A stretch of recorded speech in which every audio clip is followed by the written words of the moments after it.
Okay, so this is recording. It's Has1. Welcome, and it's the first lecture for Has1. Basically today I'm going to have basically go through the details. So we won't be doing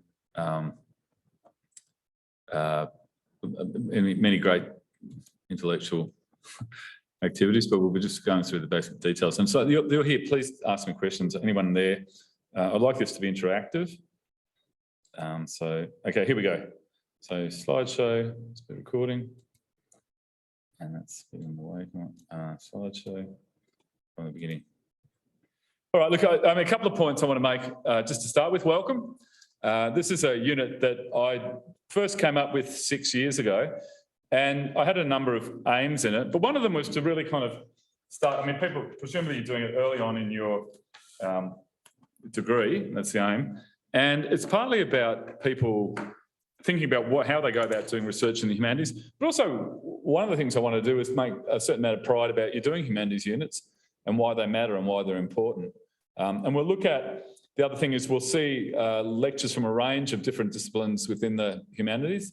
So you get a smorgasbord. So the basic idea is that each week, well, some of them we'll give. I'm from philosophy. I should introduce myself.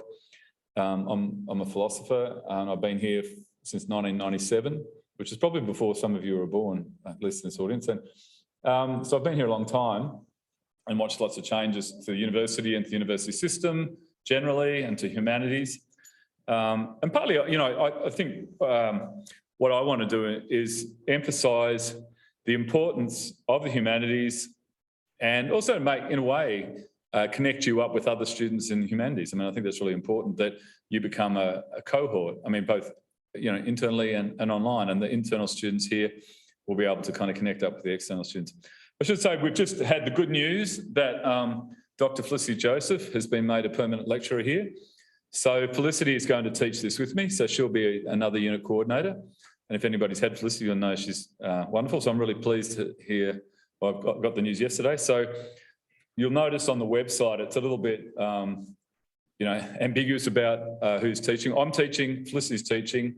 And so the both of us will be running this together. So, I mean, that's really good. So the other thing what will happen in this unit is each week, so for the first couple of weeks, it'll just be those of us from philosophy. And then we'll get a lecture from history, and we'll get a lecture from classics, and we'll get a lecture from politics and archaeology and so on. All right. So the idea is to give you a taste of what units are out there, but it's partly to give you a taste of what units that you can do, or what disciplines you can do, but also in a way for you to think about different ways in which humanities subjects deal with problems. I want to emphasise to you that I think, you know, what we teach is really important. I mean, that, you know, the topics are really important. They're fundamental issues, and yet they're not the sort of issues on the whole that can be resolved using scientific methods. So how do we go about looking at this? I want you to reflect on both why these units are important, why not the unit, this particular unit, but I mean why these disciplines, why the humanities disciplines matter, and also how do humanities disciplines go about resolving issues? What's the methodology, if you like? What is it to engage in humanities subjects?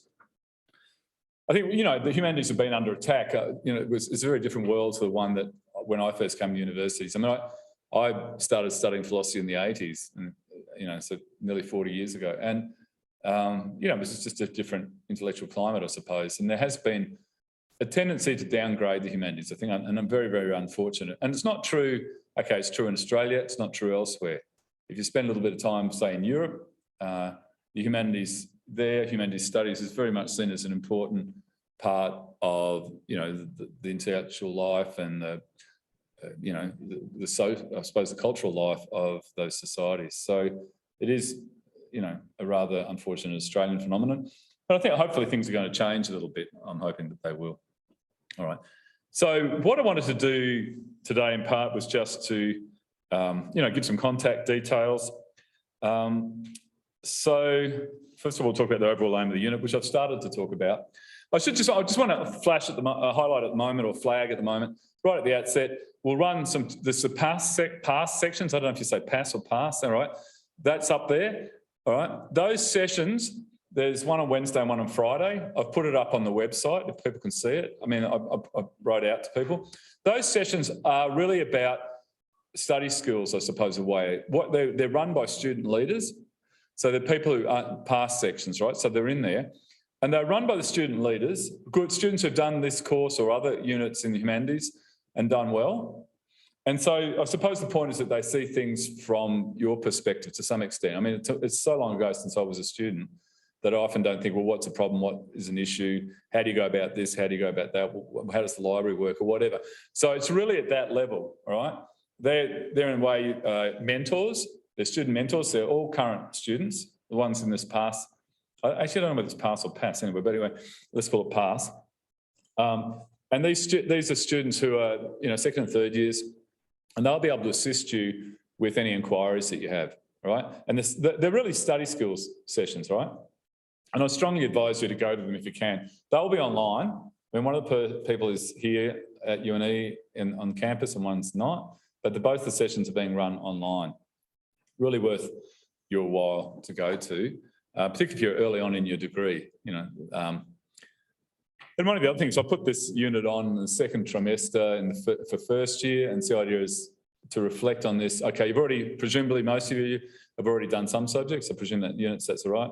And so you've had a little bit of time to think about what you're doing and how you've gone and so on. And partly now I want you to reflect a little bit, fairly early on in your degree, about what it is that you're doing. All right, so the overall aim of the unit. So what we're going to do, so it's not just going to be, here's some study skills. We're going to look at some topics that hopefully you find interesting. We're going to look at controversial topics in each of the disciplines.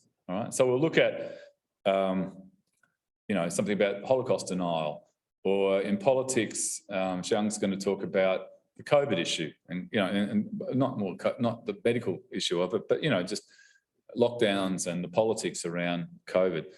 That's the kind of thing we're going to look at, all right? We'll look at, stuff about war in peace studies and other issues. Anyway, look, obviously, then the point is that they're controversial and presumably of interest, so hopefully that you'll find them interesting. And then what we'll do is reflect on the methods used by humanities scholars to explore them. How do humanities scholars go about exploring them, all right? What is that? I mean, obviously, most of the subjects, you don't straightforwardly get a Bunsen burner out and get your beaker out and start doing tests of those kinds. So what is it you're doing when you're doing research in the humanities? So we want to really reflect to some, to a great degree, on how do you go about engaging in research? How do we gain knowledge in humanities? And what counts as knowledge in humanities? All right. So how do you go about gaining knowledge in humanities? What is it you're doing? And I mean, for me, I think it's also about taking pride in what we do.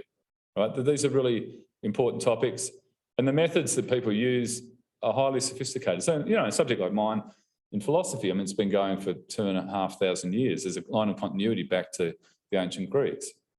And the research methods and the research questions that we explore in things like philosophy or history or any of the units are ones that are really important to gain access, to come to understand. So, right, I've got, so we'll consider what's distinctive about humanities research, how humanities research differs from scientific and technical research, and why it's vital for community and national well-being.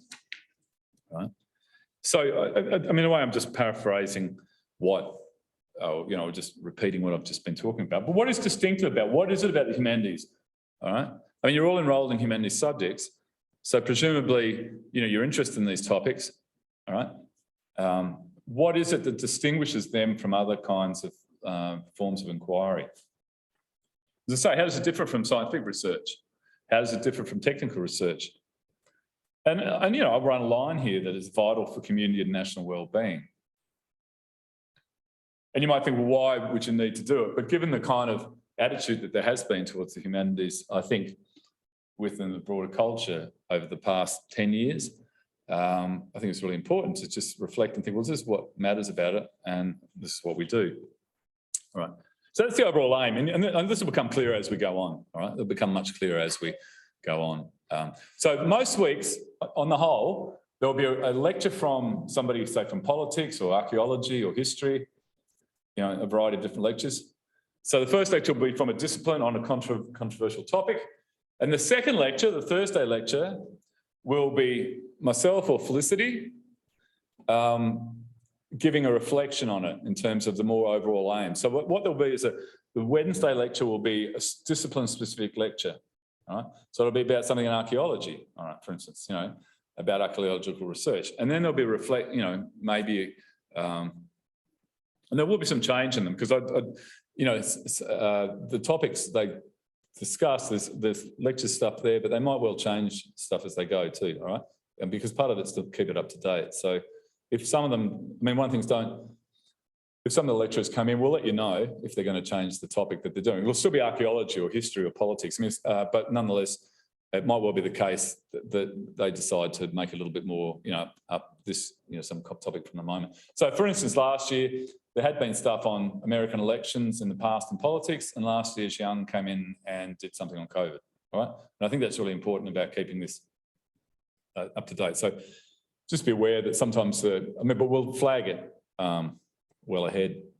And then what will happen is in the second lecture on Thursday, either myself or Felicity will then we've got some broad themes that I'll talk about in a minute, and we'll reflect on those. So we'll say, what does this mean for the nature of the humanities? What does this mean for research? Well, for instance, there's a lecture on debates about the new atheism, as it's called, and evolution and religion and religious fundamentalism.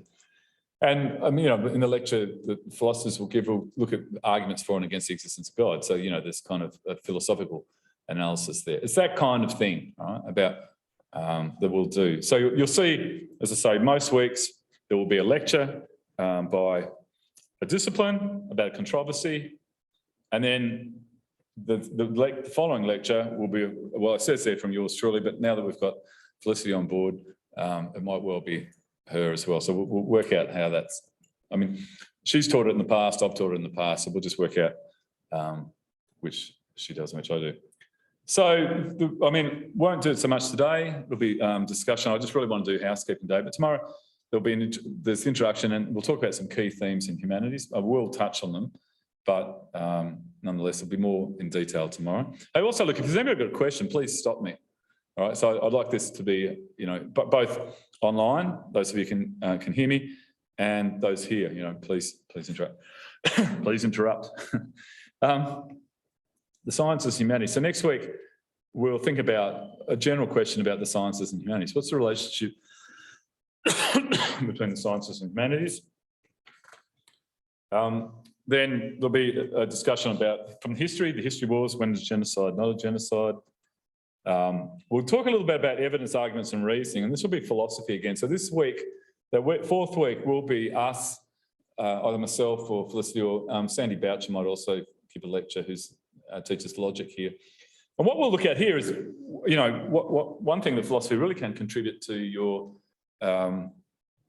education is in terms of the analysis of arguments. How do you go about drawing arguments? Philosophers, as you'll see, lay arguments out in premises and conclusions, and then look at and there are forms, argumentative forms that are fallacious and argumentative forms that are valid. And we'll talk about that, right? If I say, if it's raining, it's wet, therefore it's raining.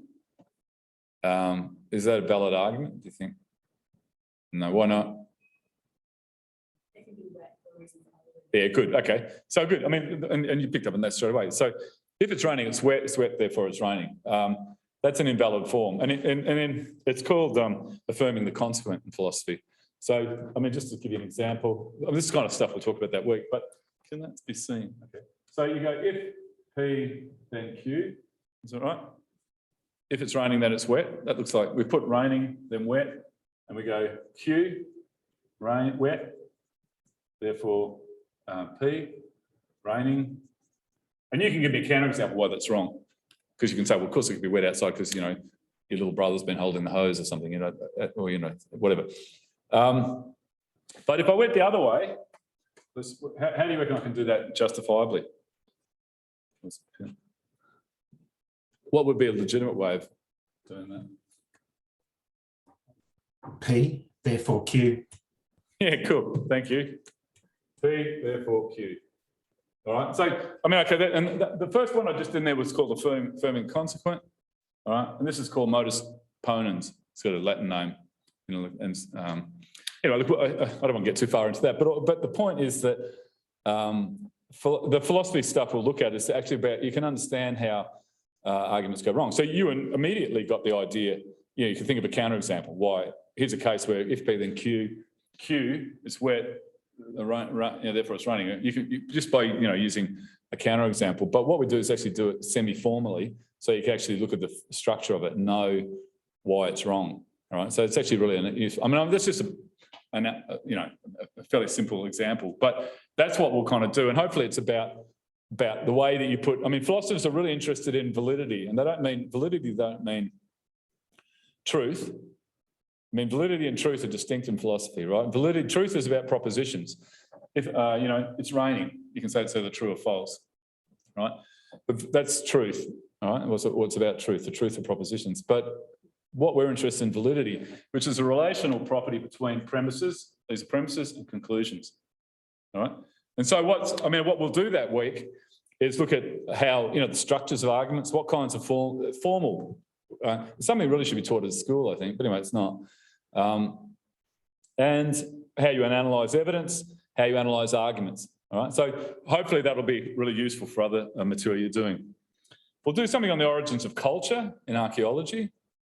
And then again, there'll be a reflection on issues in the humanities, imperialism, what have the Romans ever done for us from classics. So the classics and history, those of you will know, are different areas. Look, at peace studies, they might do something else. I mean, they've done should nuclear weapons be outlawed, but they might well. I mean, obviously, there's a lot of stuff that's relevant to peace studies. So just be aware that week will be peace studies, but it might well be the case that they change that, given, I mean, there's an obvious issue that peace studies people might be interested in at the moment.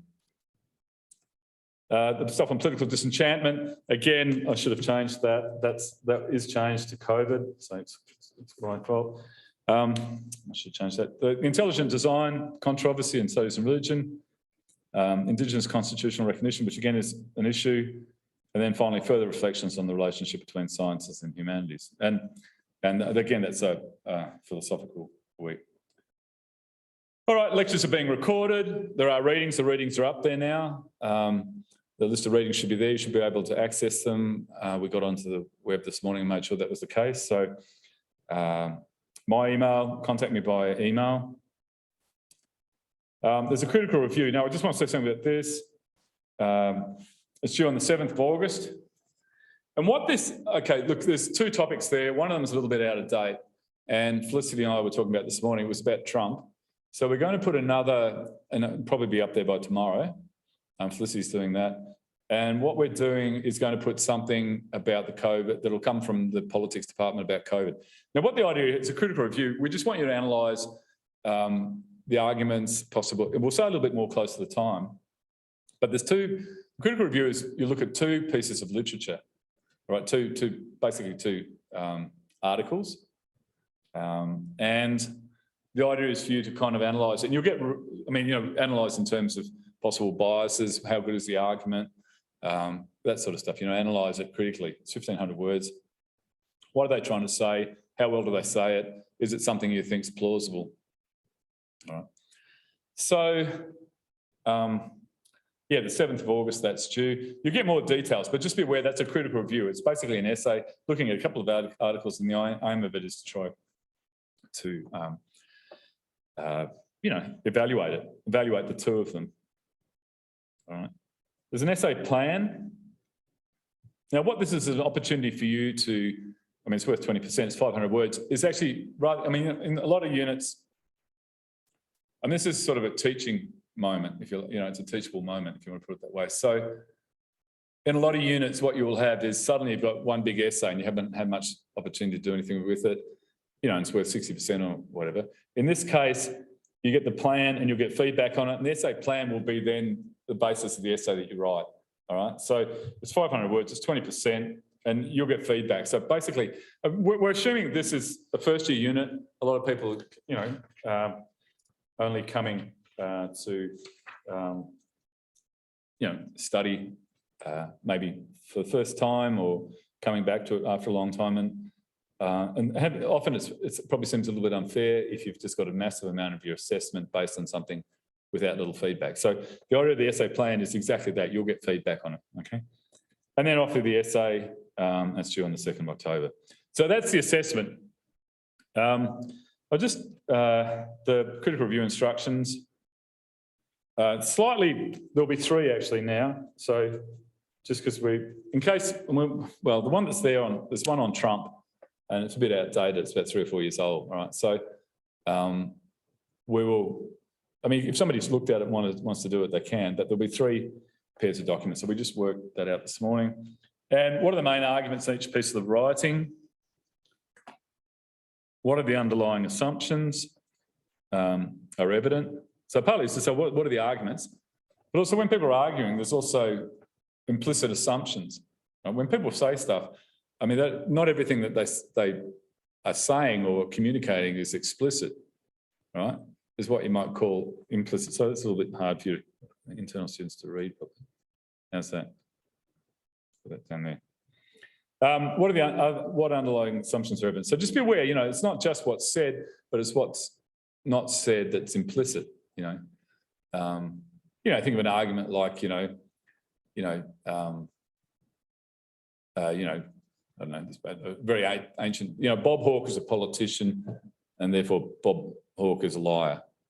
And that's an uncontentious. It's uncontentious, and I don't think Bob Hawke's a liar actually. But anyway, I can think of a more contemporary figure. But anyway, think of politician Joe Blow, right? Is a politician, and therefore Joe Blow is a liar. What's implicit in that claim?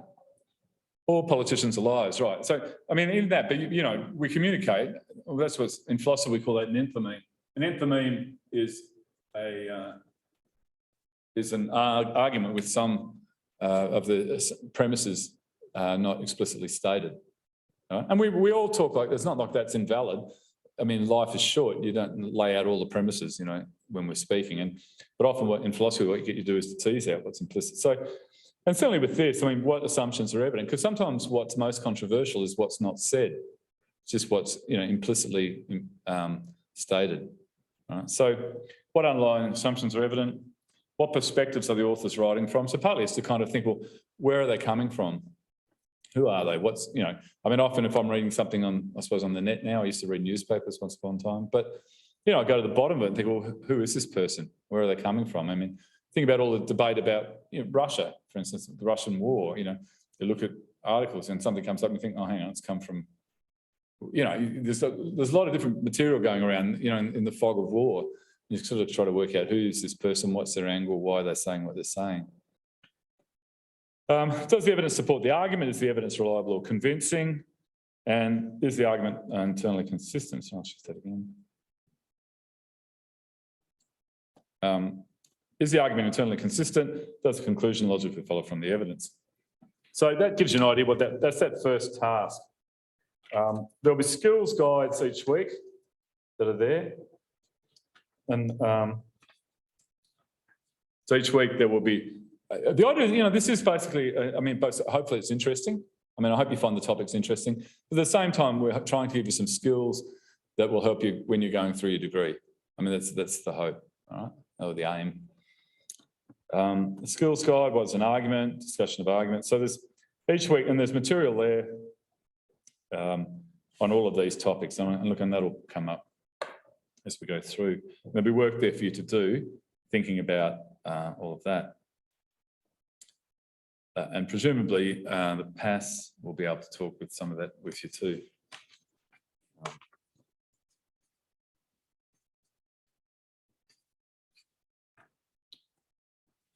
Now in summary and revision.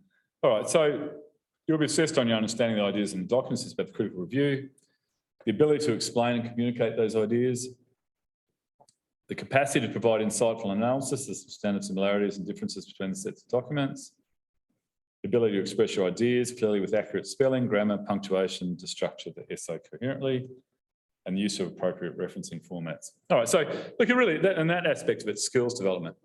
Probably a lot of you are on top of that anyway, but that's okay. All right, key thematic questions for the unit. Well, one is, what are the humanities? We'll talk about this in the first week. I mean, what exactly do we mean by humanities? I mean, presumably, one way you could do it is ostensively. I mean, ostensive there's different kinds of definitions. So one definition was to say, what's a chair? And you give me a linguistic definition, which is just, or semantic, which is just simply a chair is a four-legged thing on which you sit on, which has a back, all right? I mean, that's one way of defining what a chair is. I mean, you give me a definition in that sense, like they do in dictionaries. Another way is just to point to a whole heap of things that are chairs. And eventually I might get the idea if you point to enough things and you point to you point to, that's not a chair, that table over there, and it's got four legs and you could sit on, but it's not a chair. And you say, that's not, this is, and if you point to enough things, I might eventually get the idea of it. And that's known as a ostensive definition. So you might think we can define the humanities linguistically in terms of some semantic set of necessary and sufficient conditions. Or you might think what we can do is define the humanities by pointing to lots of things that are humanities. So maybe just in the first instance, I mean, you might think, well, it's what goes on in philosophy, English, politics, maybe it's the social science, I don't know. History, clearly some humanities and so on. Oh, I mean, that might be, but I want you to reflect on what are the humanities. I mean, and maybe start with trying to define it ostensively by pointing to things that are clearly humanities. How does research in this area differ from research in the sciences? I mean, just think, I don't know, what units are some of you doing? You're doing history, maybe? Doing history, okay. You're ancient history, okay, yeah. Psychology and writing, okay, cool. And yeah. Okay, cool. All right. Now, in all of those, how do you go about, think about, in philosophy or writing, I mean, psychology is a little bit different because it's obviously become more and more in the sciences. But in those disciplines, what distinguishes good research from bad research, if you want to put it that way? How do you go about engaging it? You don't get a Bunsen burner out. You don't get your lab coat on. So I'm not expecting anyone to give an answer now, but I'd like you to reflect. That's one of the things I want you to reflect on, is what is it we do in the humanities? Why do we do things differently in the humanities? Presumably it's because the questions are immune from being able to be solved or resolved using the methods, the empirical methods of the sciences. So I presume that's part of it. I would suggest it's the nature of the questions we're looking at, that they don't lend themselves to those kinds of methods, right? So what do we do? I mean, history is different from philosophy. I mean, history you do. It's not empirical research like the sciences, but you go through documents or you go and find resources and so on. So you two are doing history. I mean, philosophy is very different. It really relies on an argument on the whole. It's argument of logical consistency. And writing, again, well, there's a different, what counts as research and writing. You've got presumably a lot of the ideas that are in writing come from debates in English, in particular about how, what counts as good writing, what's the genre, and there's discussions of genre and so on. So I was just thinking off the top of my head there. So anyway, what is it you're doing? And that's not, it's not a skeptical question. I'm not saying, how do you do it, like, as if you could do it. I'm actually saying, think there is research methods there, and what are they? And in those disciplines, people you're taught by have quite sophisticated views on all of that, right? How they go about doing it. But I just want you to reflect yourself. I mean, when I did history, there were sort of traditional historians and there were Marxists, and they had very different views. I didn't really pick up on it at the time. I was just, learning about, I don't know, the French Revolution or whatever. But, underneath it, the way we were being taught was in part a reflection of the very different views they had about what it was to do history properly and the methods that you go about doing it. Why does, I've said this a couple of times, why does it matter? And again, I think it matters. I presume you think it matters, but I'd like you to reflect, in the quiet hour, as it were, those moments where you haven't got anybody else around and you're just reflecting, put your feet up in front of the fire or however you relax and think about why does it matter? Why does research in this area, what does scholarship in this area matter? What's important? You obviously think it's important given that you're doing these units. So, but why, I suppose, is the, what kind of knowledge does humanities scholarship generate? What is it aiming to generate? Who is it oriented towards? And again, what methods? I mean, in a way, this is slightly, it's sort of so it's another way of phrasing the question too, but nonetheless, you know, I do want you to think about how the methods differ from those employed in the sciences. How do we argue, defend our conclusions? And I think one of the things, I mean, a really important thing I want to say here is that there's a view you might call of, well, two views. One's positivism and one's scientism. Not scientistic, but scientism. Positivism is the view, it's a philosophical view, and oddly enough, that came out nearly 100 years ago in Vienna, and it's logical positivism in particular. It's not to be positive, it's saying that all issues can be solved empirically. All issues can be solved using empirical methods, right? Yeah, and clearly, and the logical positivists said, you know, statements are true or false insofar as they can be determined empirically, you know, through empirical methods. But the problem with that sentence is that, take that sentence, you know, something's true, otherwise it's meaningless. You know, things are either true or false through the methods of being able to go and, you know, do empirical scientific experiments, or otherwise they're meaningless. Now, what's the problem, you know, with that? I mean, top the top of your head.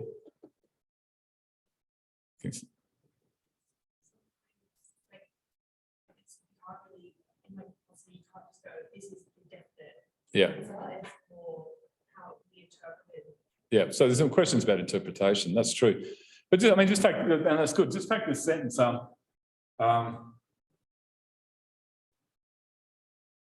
truth or falsity relies on empirical verification, right, if you want to put it that way, right? Now, in order for something to be either true or false, or meaning, let's just call it meaningfulness of propositions. Meaningfulness relies on, read my writing. Meaningfulness relies on empirical verification, right? You have to be able to do an empirical study in order for something to be meaningful, right? Now, what's funny about that is, how would you empirically verify that? It's a philosophical claim. So right from the start, you know, positivism was problematic because it sort of undermined itself. It's like a, you know, snake eating its tail or pulling the rug from out itself. They're hoist on their own petard, as it were. So, so meaningfulness relies on empirical verification. And I think there's that kind of question about a lot of these people that want to kind of downgrade the humanities. It's not just philosophy generally. The other thing is scientism, is the idea that all problems, so these are two doctrines. Scientism is the doctrine that all problems can be resolved using scientific method. Now, to be anti-scientism is not to be anti-science.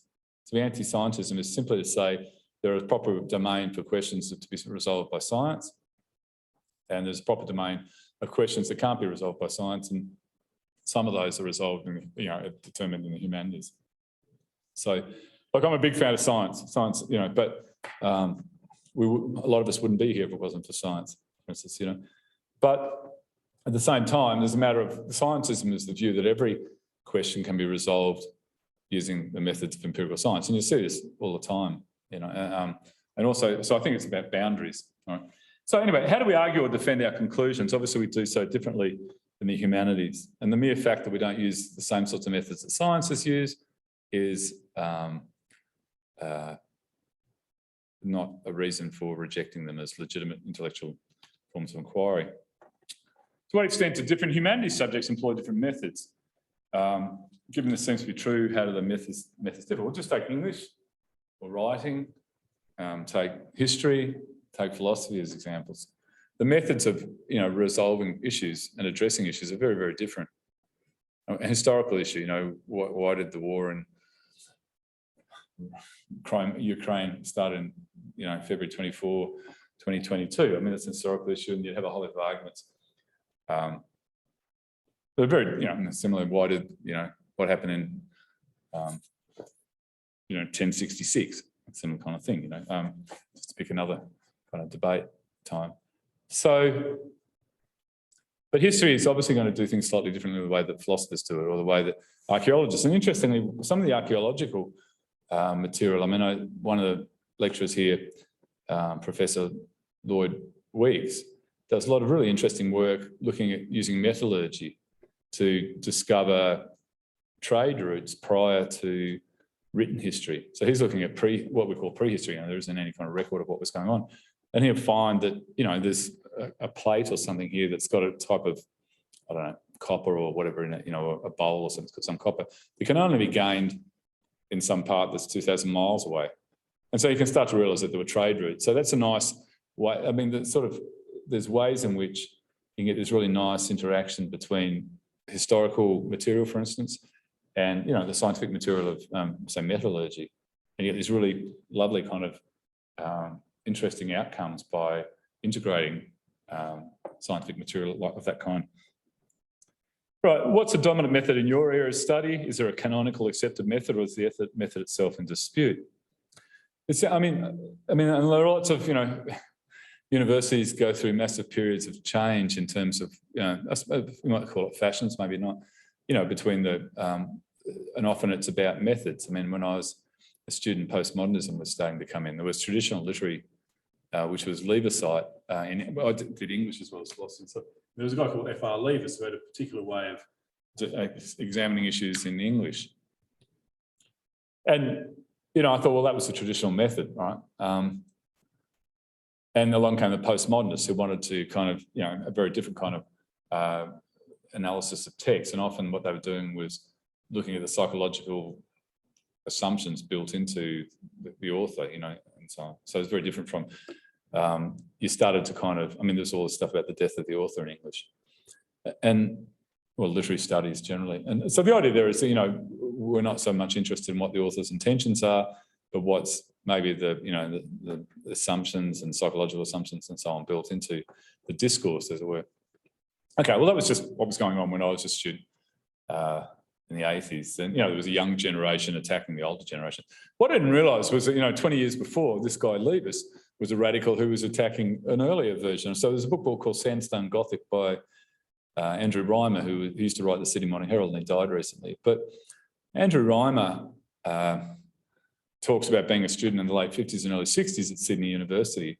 And at the time, the Leavisites, the followers of F.R. Leavis, were overthrowing an earlier version of what was the canon, right? So these things, you tend to think, the radical thing of your time is against an earlier period that's monolithic and was always the same, right? That the radicals of your period are somehow railing against a tradition that's been there forever and is monolithic and is set in stone. But of course, it's not like that. I mean, there's been earlier radical periods, and I don't know what happened before the Leavis in this earlier tradition, and I'm presuming it had been earlier, and we talk about the 1960s there. So anyway, is there a canonical accepted method, or is the method itself in dispute? I mean, in my own discipline, philosophy, there's a lot of discipline. There's a philosophical question about whether there is a philosophical method. It's like, of course, that's what you'd expect in philosophy, probably. What role do moral values play in humanities research? Should research in this area be constrained by moral values? So, I mean, I'm just talking about Leavis a minute ago. One of the things about Leavis, he thought part of the point of English or literary studies was to make better people, all right? So they focused on literature that was uplifting, and kind of gave models of how human beings could be and should be. And then this is a question I've asked there. Does research in the humanities make us better people? All right, so I'm probably going to go over time here, surprisingly. Some core concepts and ideas, normative concepts. What is human nature? Can the humanities help us to understand it? Is there such a thing? Virtuous citizens. Should the aim of humanities education be in part to make us better people? Or should this as a kind, should we avoid people trying to make us better? And the good society, does humanities research have an education, have a role to play in bringing about the good society? All right, there are some core concepts, and this will come up as far as, this is important in relation to philosophical material.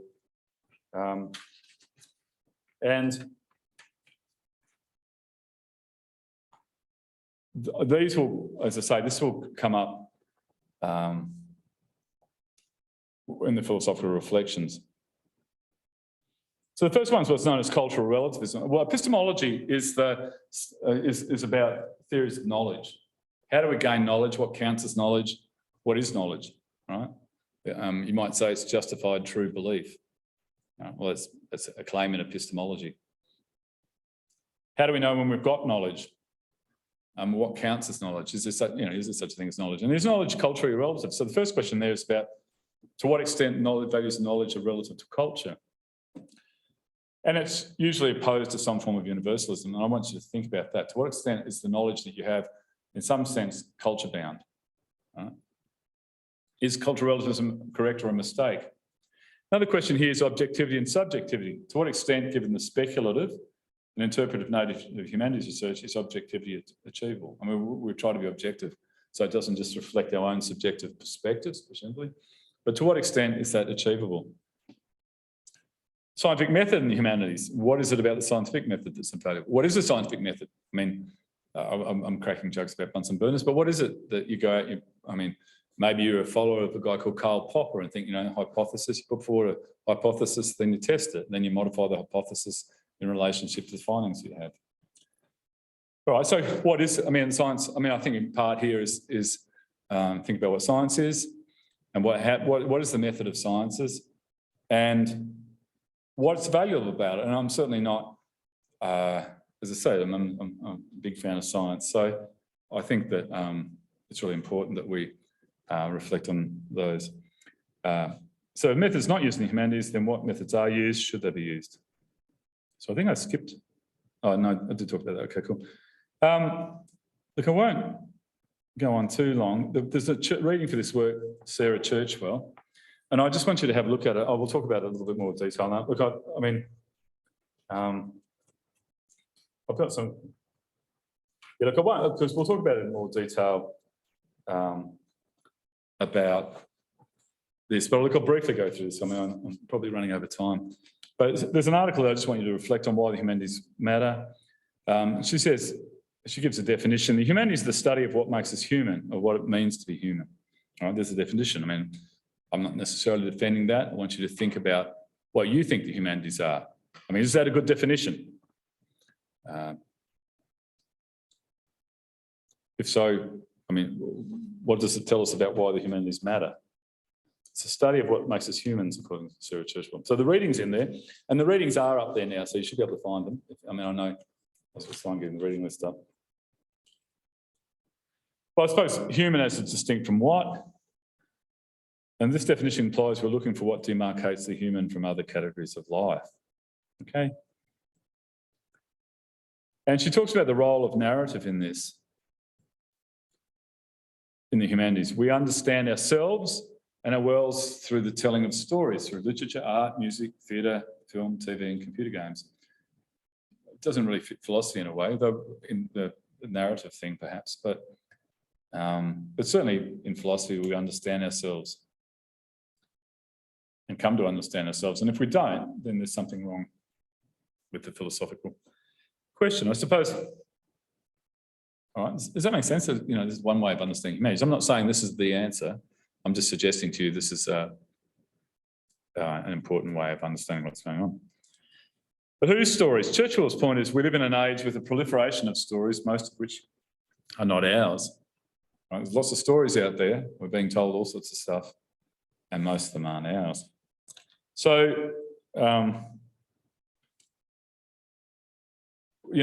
sort of stories are told? Advertising, overt and covert, particularly visual, news media or fake news from a source with its own agenda, government information, press releases, information leaflets. So I suppose, showing my age here, but the whole thing about influences, social influences, they're telling a narrative about how you should be. It's not the world I grew up in, and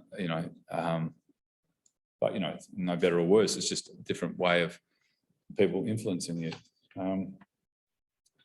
Also, in terms of official national histories, there's debates in various countries about, think about, they're pulling statues down in Britain about 2 years ago from people who were involved in the slave trade. Partly what that is about, their national history. And we have obvious debates about our national history as well. Clearly, there are important debates about, take the Australia Day debate without even, who are we, what do we celebrate, what's our national day? Those are, it's about how we understand ourselves. Right? Who are we as Australians? I just noticed, interesting in the census that India is now the third largest group. India, being born in India is the third, how do I describe this? The third most number of people, the country of birth now, which is third largest, is India, interestingly, in Australia, from the last census. I've just read that this morning. So, and again, that's kind of who we are as part of, obviously it's a migrant. There's a large part of Australia's history is a migrant history. Our identity is a migrant identity. So, and those are really important. I mean, what we're doing when we have these, when you go to Canberra, you look at all these, museums and monuments. What are we saying about ourselves in those monuments? Who are the people we've got statues of, for instance? What streets are we named? Who are people? We name streets, we name cities, we have celebrations for certain kinds of people. Don Bradman, Far Lap, so sporting heroes, or when I was growing up, it was all about the First World War and heroes like Simpson and his donkey. I don't know if anyone, do you know that story? Yeah, okay. So that story still, but that's sort of, a certain kind of model of who we should be. Right? So when we have these, there's a narrative about, and it's going on all the time about different characters who are put forward either as, as virtuous in some sense and to be lauded, or you're starting soon? Yep, okay, cool. All right, look, we'll just finish up soon. So Church World also looks about the humanities are under attack. I'll talk about this more on the next, so these PowerPoints will be up there. But if we don't tell our own stories, we tend to succumb to other people's uncritically, is the upshot of it. Church well, and she says that what's the remedy? She says to tell our own stories and learn how to engage critically with other stories. And I've gone a little bit long here, so the next lecture is about to start. All right, so what do you think? I would like you to think over the next couple of days why it is that the humanities matters. All right, so now I just wanted to say something. There's going to be a toot for this on Monday night. And hang on, I'll just make this bigger. Hang on.